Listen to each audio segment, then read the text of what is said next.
Aladdin, and the Magic Lamp. Help from a Rich Man.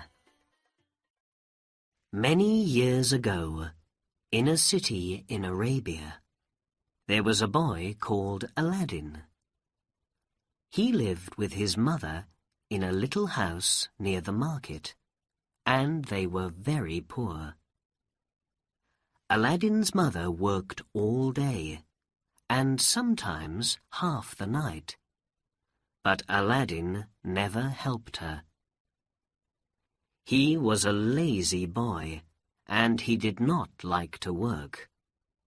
He only wanted to play all the time. Every morning he ran through the streets to the market. There he talked and laughed and played with his friends all day. Then, in the evening, he went home for his dinner.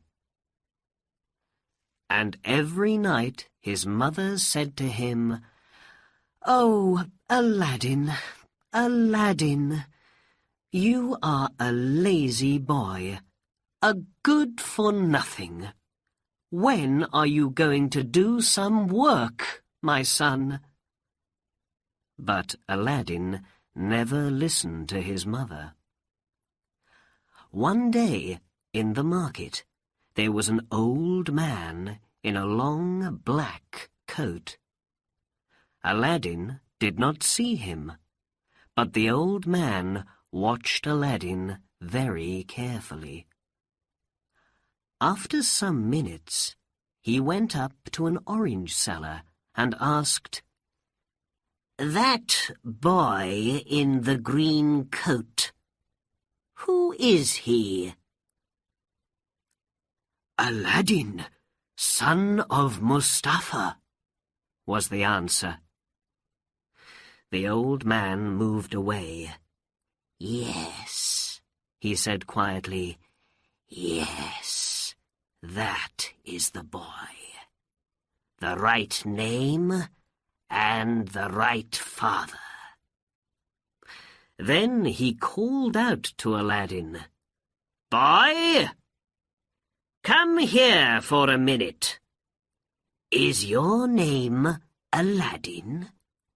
Aladdin, son of Mustafa?" Aladdin left his friends and came to the old man. "Yes," he said, "I am Aladdin, son of Mustafa. But my father is dead. He died 5 years ago."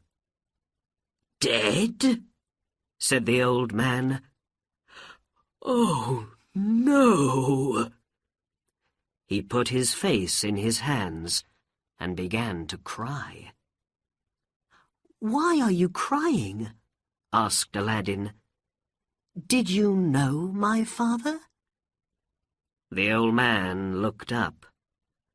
"Mustafa was my brother," he said. "I wanted to see him again, and now you tell me he is dead. Oh, this is not a happy day for me." Then he put his hand on Aladdin's arm. "But here is my brother's son, and I can see Mustafa in your face, my boy. Aladdin, I am your uncle, Abanazar." "My uncle?" said Aladdin. He was very surprised. "Did my father have a brother? I didn't know that." "I went away before you were born, my boy," said the old man. "Look." He took 10 pieces of gold out of his bag and put them into Aladdin's hands. "Go home to your mother and give this money to her. Tell her about me, and say this: Her husband's brother wants to meet her, and he is going to visit her tomorrow. 10 pieces of gold is a lot of money, and Aladdin was very happy. He ran home quickly and gave the gold to his mother. At first, she was afraid. "Where did you get this, Aladdin? Did you find it? It isn't our money. You must give it back."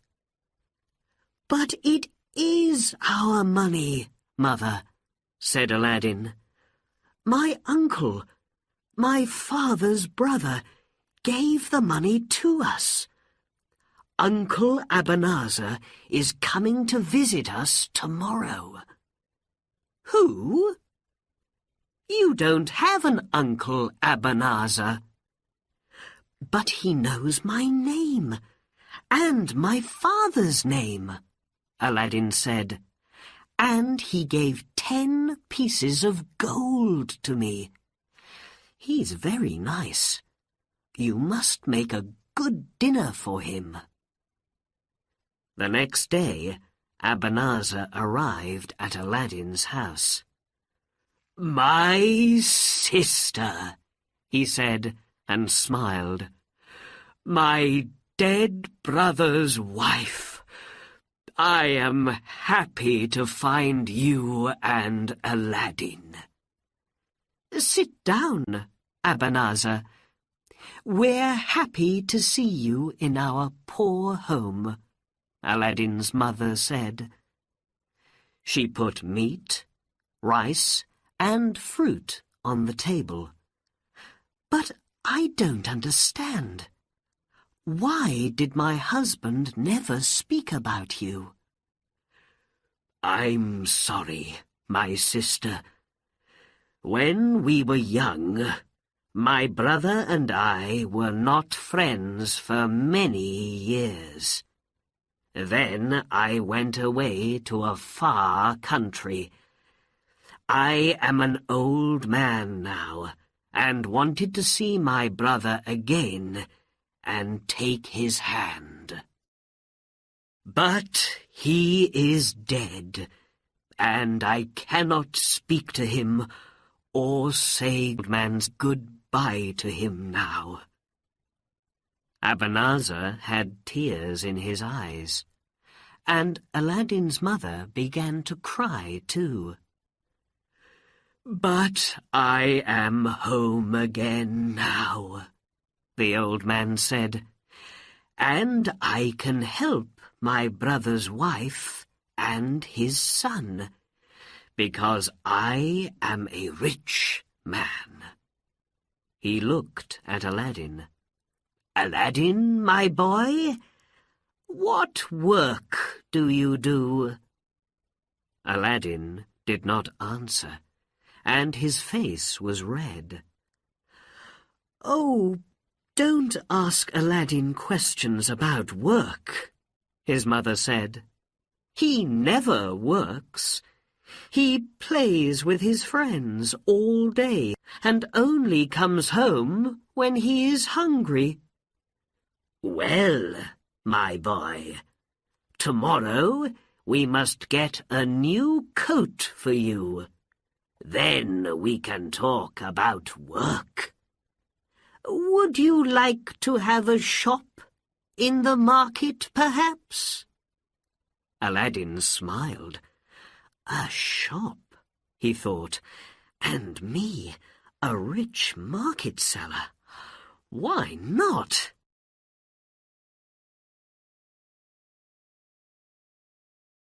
A walk to nowhere. Early the next morning, Abanazar arrived at Aladdin's house, and then he and Aladdin walked to the market. "First of all, we must look at coats," Abanazar said. Soon Aladdin had an expensive new coat, and he felt very happy.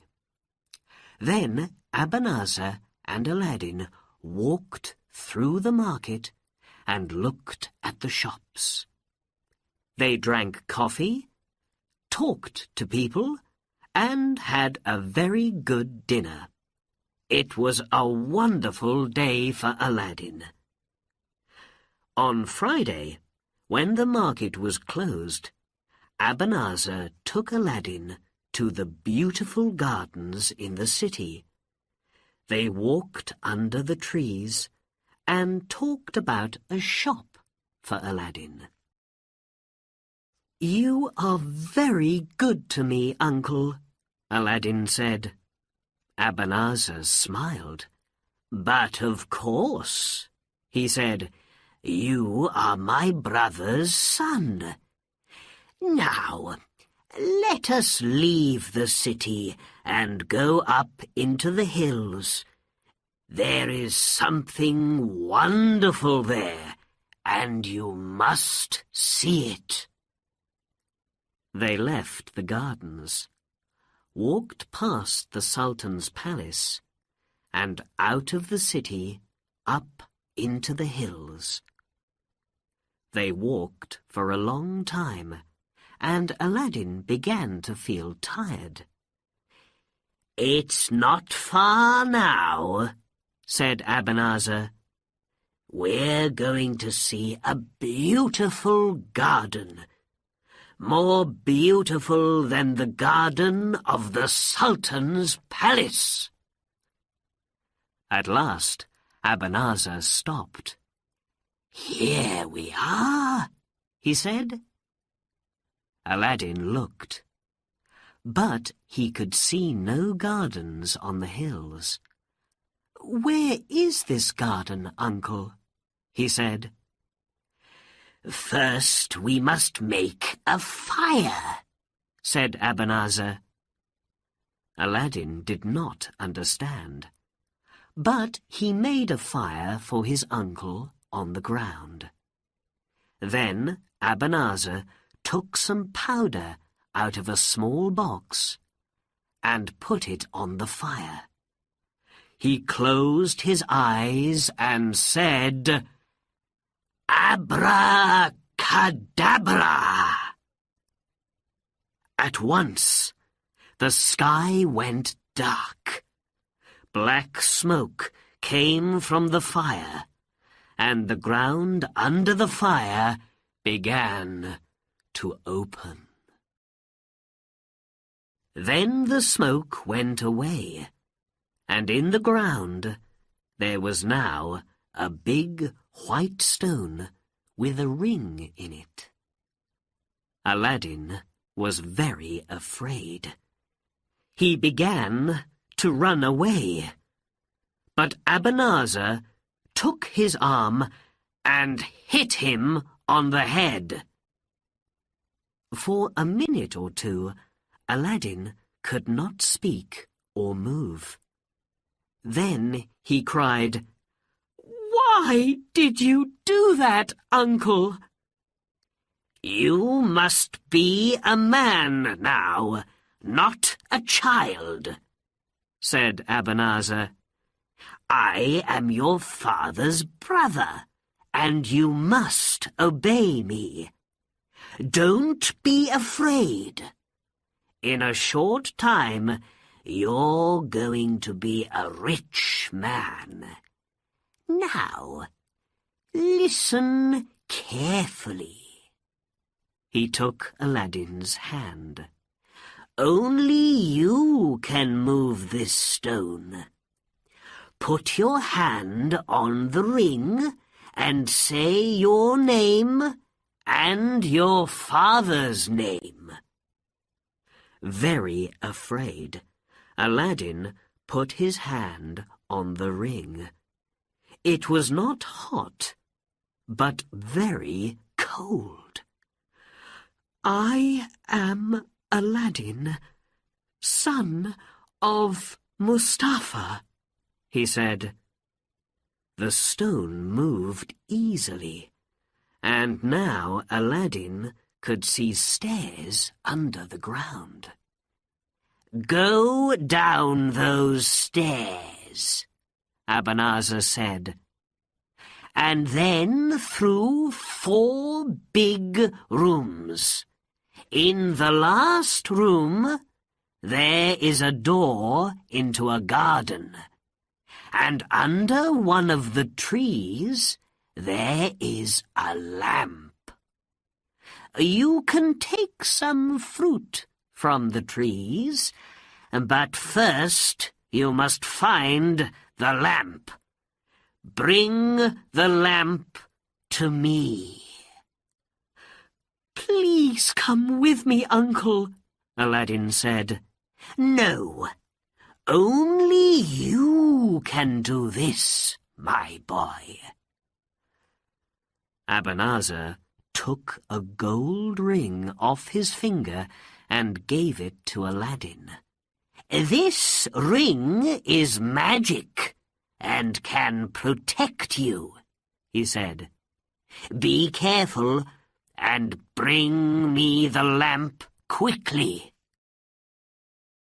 Aladdin put the ring on the little finger of his left hand and began to go down the stairs. It was dark, and he was afraid, but he was more afraid of Abanazar. And Aladdin was right to be afraid, because Abanazar was not his uncle. He was a magician from Morocco, and he wanted this lamp very much. It was a magic lamp, and only a poor boy from the city could get it for him, a boy called Aladdin. Aladdin went down 100 stairs and into the first room. Down here it was not dark, and he went quickly through the rooms to the door into the garden. There were trees in the garden, with beautiful fruit of different colors, white, red, green, and yellow. He soon found the lamp under one of the trees. "Why does my uncle want this dirty old lamp?" he thought. He put it in his pocket. Then he began to take fruit from the trees, and to put it in every pocket of his coat. After that, he went back to the stairs and began to go up. Soon he could see Abanazar and the blue sky. "Give the lamp to me," Abanazar said, and put out his hand. "Quickly, boy, the lamp!" Aladdin could not get the lamp out of his pocket because it was under the fruit. He looked at Abanazar's angry face and was afraid. "First, help me out. Then you can have the lamp," he said. "Please, Uncle." "First the lamp," cried Abanazar. "Give me the lamp!" "No," Aladdin said. "You good-for-nothing! You dog! You and the lamp can stay down there!" Angrily, Abanazar ran to the fire and put more powder on it. "Abracadabra!" he called. The big white stone moved again, and now Aladdin could not see the sky. He was in the dark, under the ground, and could not get out. Chapter 3. The Ring and the Lamp. "Uncle Abanazar!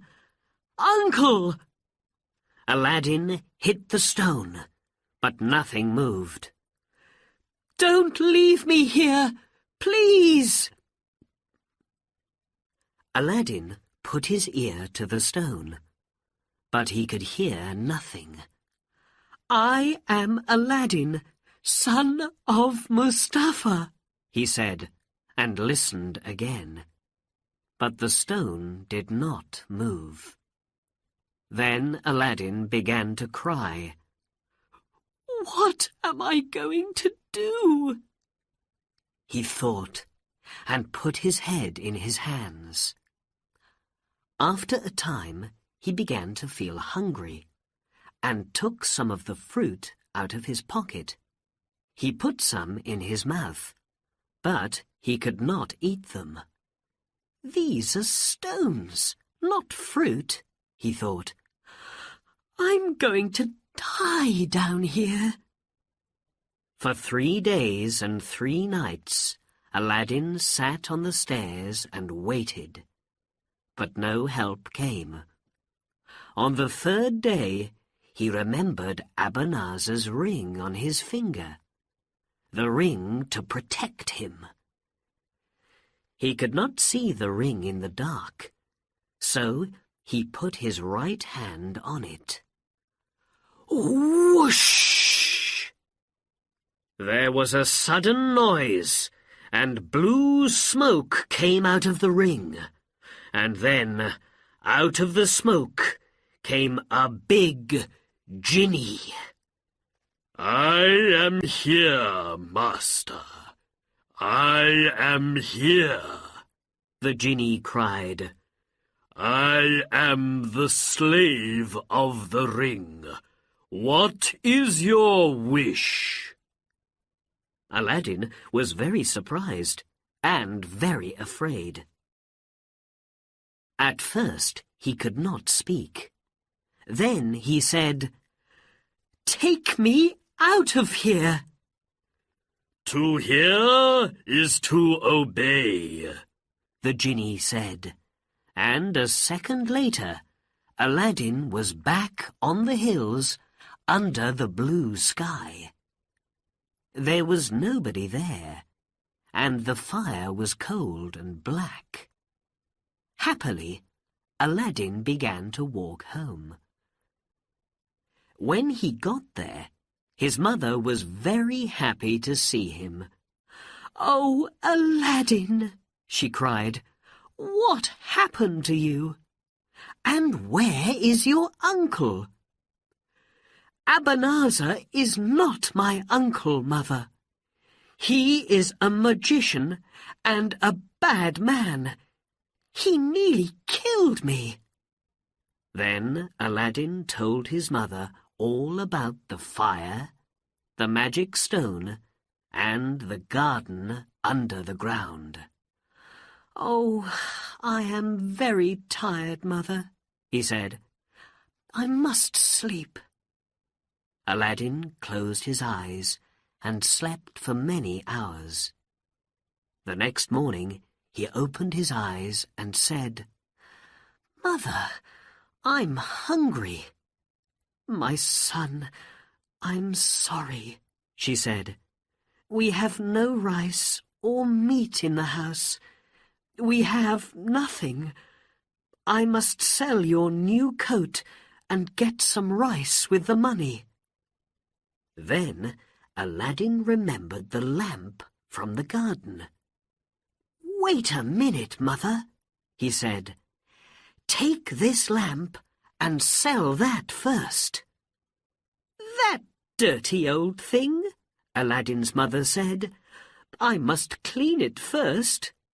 She began to rub it, and whoosh!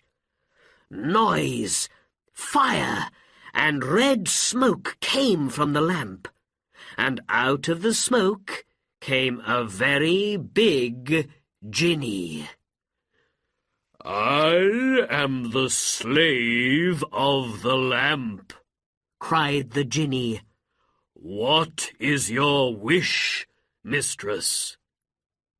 Aladdin's mother was afraid and could not speak. But Aladdin said, "Bring rice and meat to us. We are hungry." The Jinni went away, and came back in a second with rice, meat, bread, and fruit on 12 gold plates. He put the plates in front of them and went away.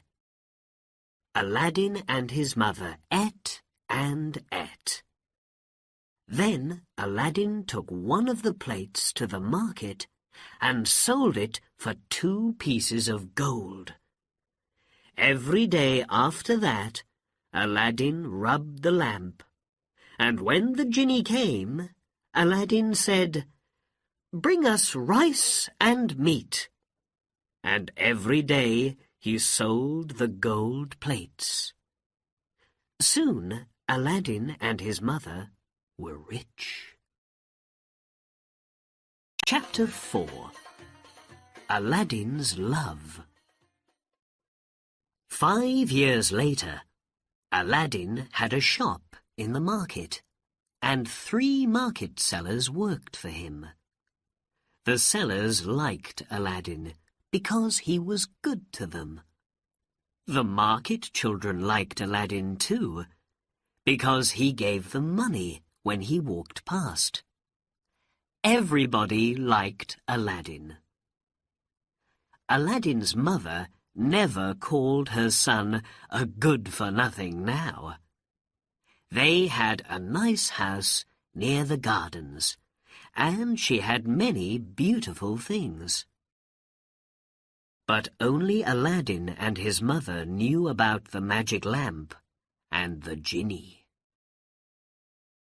One day, Aladdin heard a noise in the street and stopped to listen.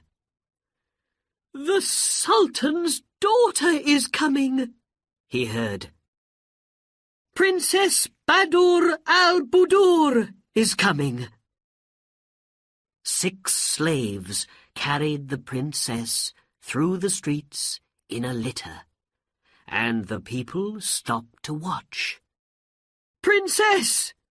Princess Badur al-Budur!" they called. Aladdin watched when the litter came past him, and he saw the princess's face. She was beautiful, with big, dark eyes, the most beautiful woman in Arabia. The litter went past Aladdin, but for some minutes he did not move. Then he ran home. "Mother! Mother!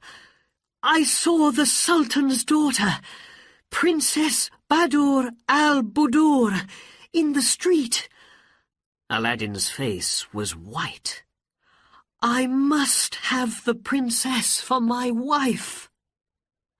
"But Aladdin," his mother began. "No buts, Mother. I love the princess, and I want to marry her. Go to the Sultan and ask for me." "Me? Go to the Sultan's palace? Oh, no, no, no," Aladdin's mother said. "Listen, my son. The daughters of a sultan do not marry poor boys from the city. But we are not poor now, Mother, and we can give the sultan something for his daughter. Wait." Aladdin went away and got the fruit from the magic garden under the ground. Now, of course, he knew it was not fruit, but white, red, green, and yellow jewels. "Take these jewels, Mother, on a gold plate," he said, "and give them to the Sultan." So the next day, Aladdin's mother carried a gold plate with many beautiful jewels on it to the Sultan's palace. She went into a long room, but when she saw the Sultan, his vizier, and all his slaves, she was very afraid. So she waited quietly in the room and spoke to nobody. In the evening, she went back home again with the jewels. Aladdin was very angry with her. "Mother, you must speak to the Sultan," he said. "I have no father to do this for me. You must help me. I must marry the princess. I love her." So the next day, and for many days after that, Aladdin's mother went to the palace, but she was always afraid to speak. In the end, the Sultan saw her and asked his vizier, "Who is that woman? Why does she come to the palace every day?" The vizier spoke to Aladdin's mother. "Do you want to speak to the Sultan? Yes? Come with me." The vizier took Aladdin's mother to the Sultan, and she put her head on the ground at his feet. "Get up, woman. Why do you come here every day?" the Sultan asked. "Speak, woman." "Your Majesty," Aladdin's mother said quietly, "I have a son, a good young man. He is called Aladdin. He loves your daughter, Princess Badur al-Budur. He cannot sleep or eat because of her. He wants to marry her." The Sultan laughed. "What? Marry my daughter? Your son?" "Your Majesty, these jewels are for you, from my son, Aladdin." And Aladdin's mother put the gold plate with the jewels in front of the Sultan's feet. Everybody looked at the jewels, and the long room was suddenly very quiet. Then the Sultan spoke. "These are very beautiful jewels," he said. "No man in Arabia has jewels more wonderful than these. Your son is a rich man, a good husband for my daughter." The vizier did not like to hear this, because he wanted the princess to marry his son. "Your Majesty," he said quietly in the Sultan's ear, "my son is a rich man too. Give him 3 months, and he can find better jewels than these." "Very well," said the Sultan, and to Aladdin's mother he said, "Your son must wait for 3 months, and then perhaps he can marry my daughter." Aladdin's mother went home to tell Aladdin, and the vizier went away to speak to his son. And every day, for 2 months, the vizier's son came to the Sultan and gave him gold and jewels and many beautiful things. For 2 months Aladdin waited happily. But one day his mother came home from the market and said, "Oh, Aladdin, Aladdin, the princess is going to marry the vizier's son. I heard it in the market. Everybody's talking about it." When Aladdin heard this, he was very unhappy. "What can I do?" he thought. He put his head in his hands and thought for a long time. And when night came, he took out the magic lamp and rubbed it. Whoosh! "What is your wish, master?" said the genie of the lamp.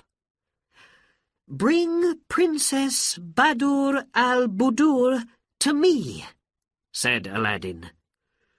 "To hear is to obey." In a second, the genie was back with the princess asleep in his arms. He put her carefully on a bed, and then the princess opened her eyes and saw Aladdin. "Who are you?" she asked, afraid. Aladdin took her hand and looked into her eyes. "My name is Aladdin, and I love you," he answered. "I cannot live without you, and I want to marry you." Badur al-Budur saw the love in his eyes and smiled. She closed her eyes again. Then the genie carried her back to the Sultan's palace. The next morning, she remembered Aladdin's eyes. "There is no love in the eyes of the vizier's son," she thought. "He thinks only of gold and of jewels." So the princess went to her father. "I do not want to marry the vizier's son," she said. "I want Aladdin for my husband." The Sultan was very surprised. "What can we do?" he said to his vizier. "My daughter wants to marry this man Aladdin. He is a rich man, it is true. But who is he?" "Ask him," said the vizier quickly, "for more of those beautiful jewels on 40 gold plates and 40 slave girls with 40 slaves.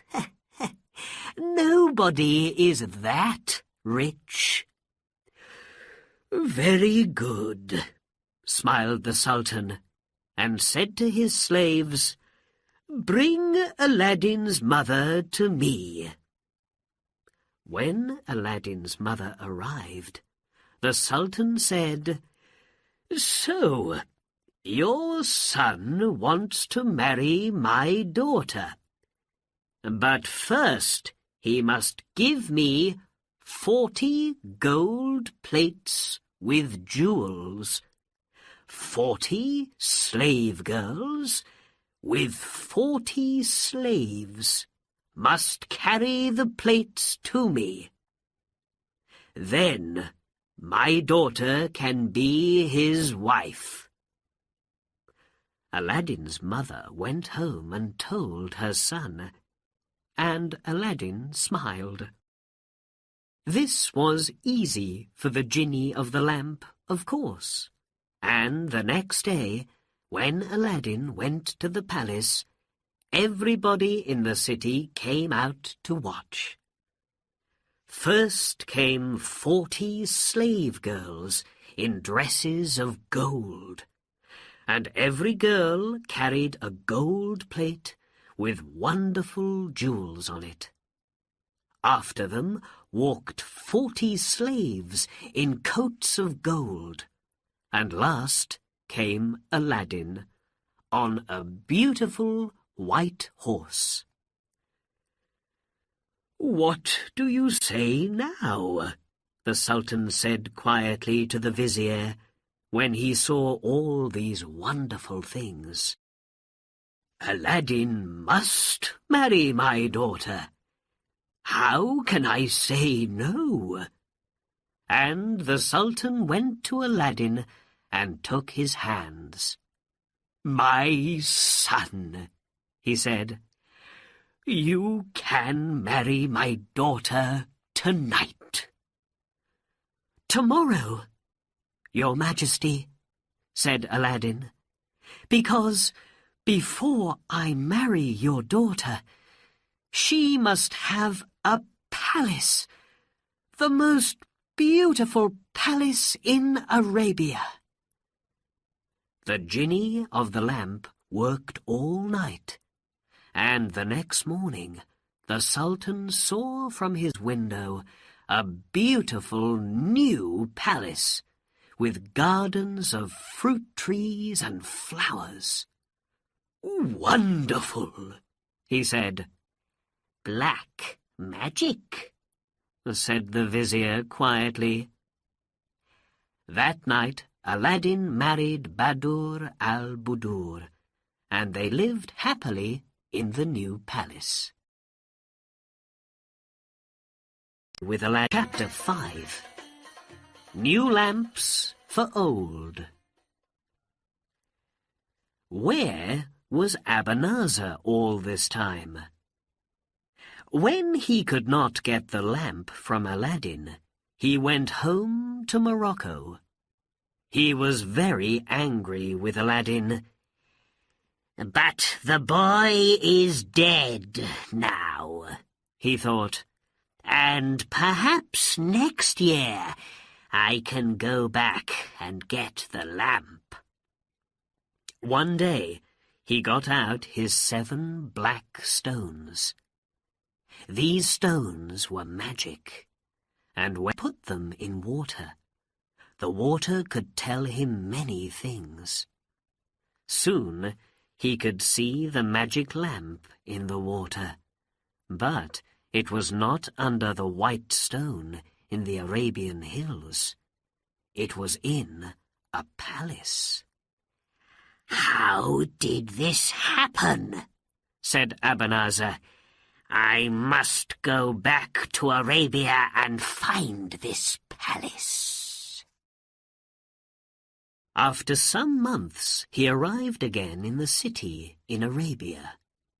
Soon he saw the new palace and asked a man in the street, "Who lives there?" "That's Aladdin's palace," was the answer.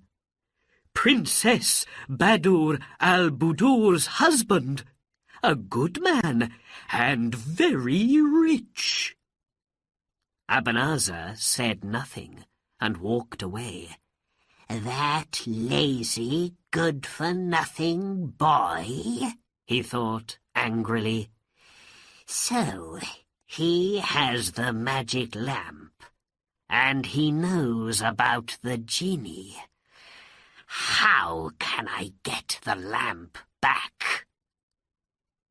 For the next week, Abanazar watched Aladdin's palace. One day, Aladdin and his friends left the palace to go hunting in the hills. "Good," Abanazar thought. "Now I can get the lamp." After Aladdin left, Princess Badur al-Budur went into the palace gardens. She sat under a tree and looked at the flowers. Then she heard a noise in the street and called her slave girl Fawzia. "What's the matter? Who's making that noise?" she asked. "Fawzia, go and look in the street." When Fawzia came back, she had a smile on her face.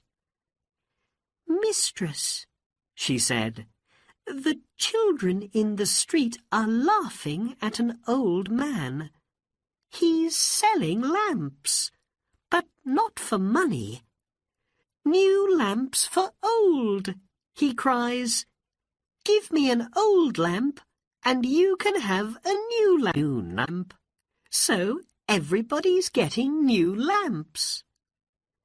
Badur al-Budur laughed. "Do we have an old lamp for him?" "Yes, my husband's old lamp.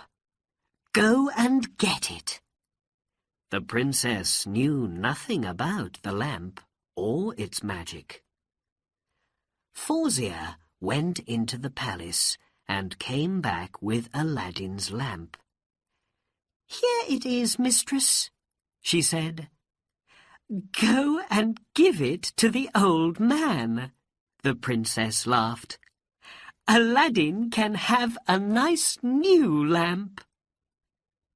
Fawzia went out into the street with the lamp. "New lamps for old?" the old man called, and the children behind him laughed and called, "New lamps for old!" The old man, it was Abanazar, of course, saw the lamp in Fawzia's hands and knew it at once, because of the picture in the water of his magic stones. He took the old lamp, gave a new lamp to Fawzia, and then quickly walked away. He walked out of the city into the hills. Then he took out the lamp and rubbed it. Whoosh! At once the genie of the lamp came to him. "I am here, master," he said. "What is your wish?" "Carry Aladdin's palace, the princess, and me back to Morocco at once," Abanazar said. "The Sultan can kill Aladdin for me." "To hear is to obey." In a second, Abanazar, the palace, the gardens, and the princess were in Morocco, and in front of the Sultan's palace there was now only a little red smoke. Chapter 6. There and Back Again. In the evening, Aladdin and his friends finished hunting and began to go home. Suddenly, a friend said, "Aladdin, look! The Sultan's men are coming, with swords in their hands. What do they want?" "I don't know," Aladdin answered. When the Sultan's men arrived, they said, "Aladdin, we must take you to the Sultan. He's very angry." "Why?" asked Aladdin, but the men could not tell him. In his palace, the Sultan took Aladdin to a window. "Where is your palace?" he cried angrily. "And where is my daughter? Answer me!" Aladdin looked out of the window. There was only the ground and the sky. No palace, no gardens, nothing. He closed his eyes, opened them and looked again. And he had no answer for the Sultan. "It's black magic. I always said that," the vizier said quietly in the Sultan's ear. "Your Majesty," Aladdin put his head at the Sultan's feet, "kill me now. I do not want to live without Badur al-Budur." There were tears in his eyes. Find her in 40 days, or you die, the Sultan said. I hear and obey, Your Majesty, Aladdin answered. But without his magic lamp, what could Aladdin do? He went out from the city and looked for his wife and his palace, but of course he did not find them. After 37 days, he sat by a river and cried, "Oh, Badur al-Budur, my love, where are you? Where can I look now?" He put his hands into the water of the river, and then he saw the magician's ring on his little finger. He began to rub it. Whoosh! Out of the blue smoke came the genie of the ring. "What is your wish, master?" he asked. "Find my wife and bring her back to me," answered Aladdin. "Please." "Master, I cannot do that. The genie of the lamp took the princess away, and only the genie of the lamp can bring her back. But I can take you to her." "Take me, then, quickly." "To hear is to obey." It is many, many miles from Arabia to Morocco, but Aladdin was there in a second. And there was his palace, in front of him. He went into the gardens and looked up at the windows. "Badur al-Budur!" he cried. "Are you there?" In the palace, Badur al-Budur heard him. "Is that Aladdin?" she thought. "But he is far away in Arabia." She went to the window, opened it, and looked out. "Aladdin!" she cried. "Oh, my love!" For the first time in many days, Aladdin smiled. "Come up, quickly!" the princess called. "The magician is not here now." Her slave girl ran down and opened a little door into the gardens. Aladdin ran up to the princess's rooms, and in a second she was in his arms. "Oh, my love," the princess said, "a bad man carried me here, a magician. His name is Abanazar, and I am going to kill him," said Aladdin. "Tell me, does he have my old lamp?" "Yes," Badur al-Budur said. "He always carries it with him. I know about its magic now, because he told me. Oh, why did I give it away?" "Listen, my love," said Aladdin. "I'm going to give you some sleeping powder. When he comes here again, you must give him a drink and put the powder in it. When he is asleep, I can kill him. Don't be afraid. I'm going to take you home very soon. Now for some good magic." He began to rub his ring. Whoosh! "What is your wish, master?" said the genie of the ring.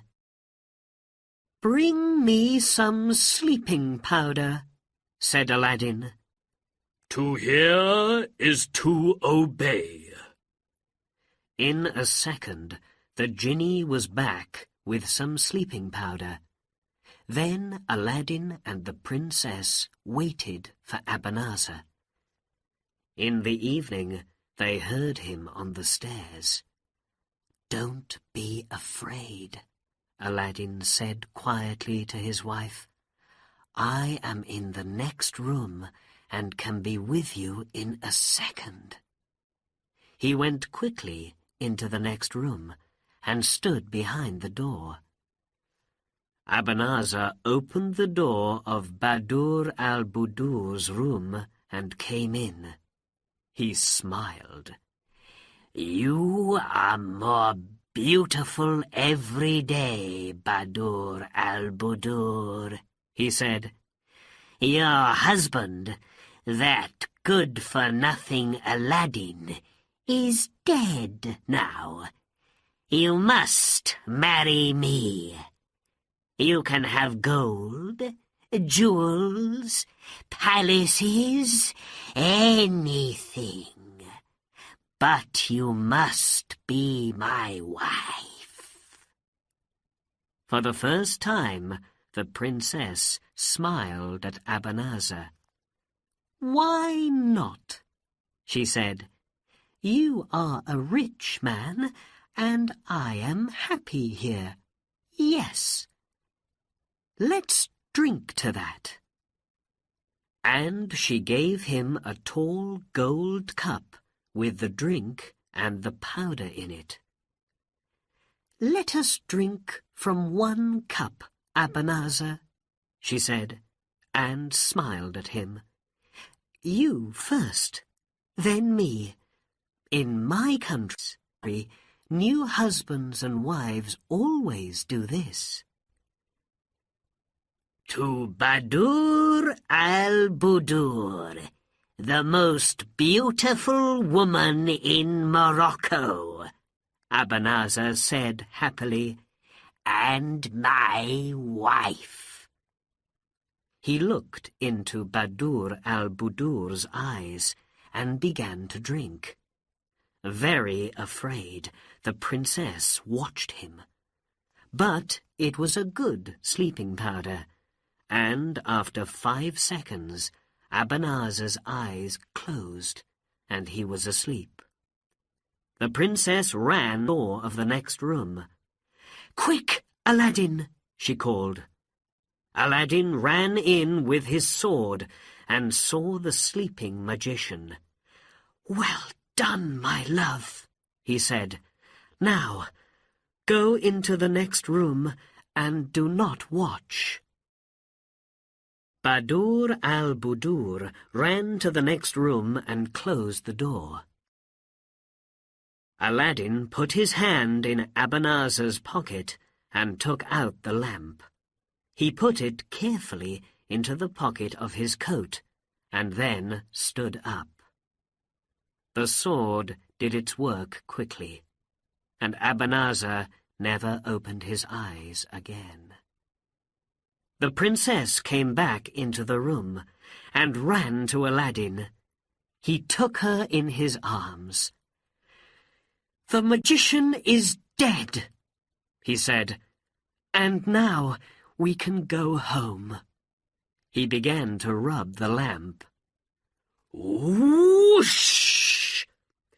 Fire and red smoke came from the lamp. The princess watched, afraid. "I am here, master," said the genie of the lamp. "What is your wish?" "Carry this palace, Badur al-Budur, and me back to our city in Arabia, but leave that dog Abanazar here." "To hear is to obey," said the genie. When the Sultan looked out of his window and saw Aladdin's palace again, he was a happy man. And when he took his daughter in his arms, he was the happiest man in Arabia. From that day, Aladdin and Badur al-Budur lived happily in their palace. They lived for many years and had many children. But Aladdin always carried the magic lamp with him